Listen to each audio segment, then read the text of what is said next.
नमस्ते। तो कैसे हो दोस्तों? आज की इस वीडियो के अंदर दोस्तों हम बात करने वाले हैं बीकॉम ऑनर्स और इको ऑनर्स। अगर कॉमर्स के बच्चे हो तो पक्का दिमाग के अंदर ये जरूर आता होगा कि यार बीकॉम ऑनर्स ले या फिर इको ऑनर्स।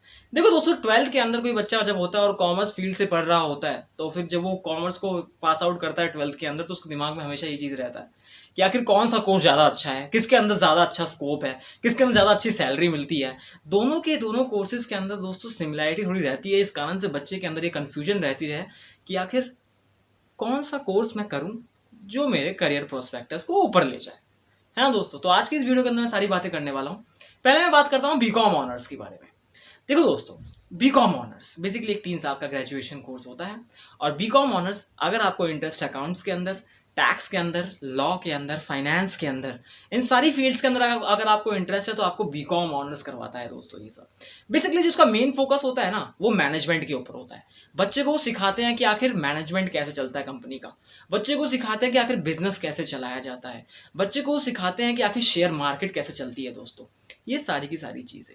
अब आखिर अगर हम और भी चीजें को आगे जाकर देखें तो बीकॉम ऑनर्स वाला बच्चा एक अच्छा पैकेज भी पा सकता है। कैसे? अगर उसके पास कुछ स्किल्स हो। आजकल के ज़माने में दोस्तों बहुत सारे बच्चे जो होते हैं वो टैली सीखते हैं। Tally with GST, income tax filing सीखते हैं। ये सब चीज़ें आप सीखोगे जब आप कोर्स करते रहोगे। इनकम टैक्स फाइलिंग सीखते हैं, जीएसटी फाइलिंग सीखते हैं, जो उनको और भी ज़्यादा प्रोडक्टिव बनाती है और कंपनीज जो हैं उनको जल्दी हायर करती हैं फॉर द प्लेसमेंट्स। है ना दोस्तों? अब कुछ कंपनीज की मैं बात कर लूँ जो सबसे ज़्यादा बीकॉम ऑनर्स वाले बच्चों को ले जाती हैं, जिसके अंदर बिग फोर्स का नाम सबसे ऊपर आता है, केपीएमजी, डेलॉयट।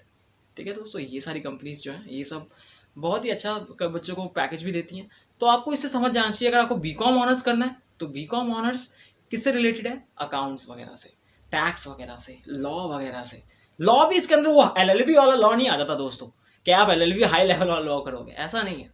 आप कौन सा लॉ करोगे? नॉर्मल लॉ, कि हाँ जो पता रहना चाहिए एक मैनेजमेंट के बच्चे को पता रहना चाहिए, तो वैसा। साथ ही साथ अगर आप बीकॉम करते हो तो आपके पास और भी करियर ऑप्शंस बन जाते हैं बीकॉम करने के बाद। बहुत सारे स्टूडेंट्स होते हैं दोस्तों वो एमकॉम करते हैं, बहुत सारे स्टूडेंट्स होते हैं दोस्तों वो एमबीए करते हैं। मैं जैसे कि प्रोफेशनल कोर्स कर रहा हूँ, सीए, सीएस भी कर रहा हूँ, है ना दोस्तों। तो ऐसे आपके पास करियर ऑब्जेक्टिव्स भी बढ़ जाते हैं। तो ये बीकॉम ऑनर्स की बात रही थी। अब हम बात करते हैं दोस्तों इको ऑनर्स के बारे में। इको सबसे ज्यादा फेवरेट और एक इंटरेस्टिंग सब्जेक्ट किसी भी कॉमर्स स्टूडेंट्स के जिसके अच्छे नंबर आते होते हैं ना दोस्तों। तो इको ऑनर्स भी बहुत ही अच्छा करियर बन जाता है बच्चों के लिए और बहुत ही अच्छी इसकी कट ऑफ भी जाती है। अराउंड 98 से एसआरसी शुरू करता है, 98.75% से इसके अंदर वो शुरू करता है। अब ये जो इको ऑनर्स होता है ना दोस्तों, इसके अंदर आप थ्योरी ज़्यादा पढ़ोगे और प्रैक्टिकल चीज़ कम सीखोगे। मतलब इसमें अकाउंट्स वगैरह नहीं होते, अकाउंट्स वगैरह नहीं होते। इसके अंदर केवल थ्योरी चीज़ें ज़्यादा रहती हैं। क्या सीखोगे थ्योरी के अंदर? Micro economics, macro economics, Indian economy और history of Indian economy, international economy, अलग अलग इकोनॉमीज के बारे में, इन्फ्लेशन, डिफ्लेशंस, इन सब चीज़ों के बारे में, जो आपको बताएगा कि आखिर डेटा कहाँ से कलेक्ट होता है, कहाँ से आपको पता लगेगा कि आखिर इकोनॉमी कैसे चलती है, कैसे रेपो रेट, कैसे आरबीआई जो है ये सब चीज़ों को फिक्स करता है। रेपो रेट हो गया, एसएलआर हो गया, सीआरआर हो गया, इन सब चीज़ों को कैसे वो फिक्स करता है दोस्तों। तो ये भी एक इंटरेस्टिंग चीज़ है और इसका करियर प्रोस्पेक्टिव्स भी बहुत ज़्यादा है दोस्तों। वो कैसे? अगर आप इको ऑनर्स करते हो तो दोस्तों आपके गवर्नमेंट के जॉब्स के ज़्यादा चांसेस हो जाते हैं। बहुत सारे स्टूडेंट्स मैंने देखे हैं और मेरे जो दोस्त भी हैं दोस्तों, उन्होंने इको ऑनर्स करने के बाद वो उस पर पोस्ट ग्रेजुएशन भी करते हैं, एमए इकोनॉमिक्स, और उसके बाद फिर उनके पास वेराइटी ऑफ करियर ऑप्शंस खुल जाते हैं। अगर आप मेरे से बोलोगे मैं उस पर ही वीडियो बनाऊंगा। वैरायटी ऑफ करियर ऑप्शंस खुल जाते हैं और वो करियर ऑप्शंस जो है उनको बहुत ही अच्छी पैकेज सैलरी देते हैं दोस्तों।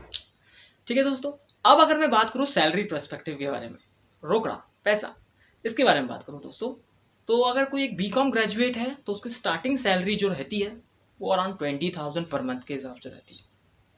20,000 पर मंथ के हिसाब से रहती है। और अगर मैं इको ऑनर्स की मैं बात करूं, इको ऑनर्स की मैं बात करूं तो वो भी ऐसी कुछ अराउंड रहती है, 18,000 20,000 इसके अराउंड रहती है।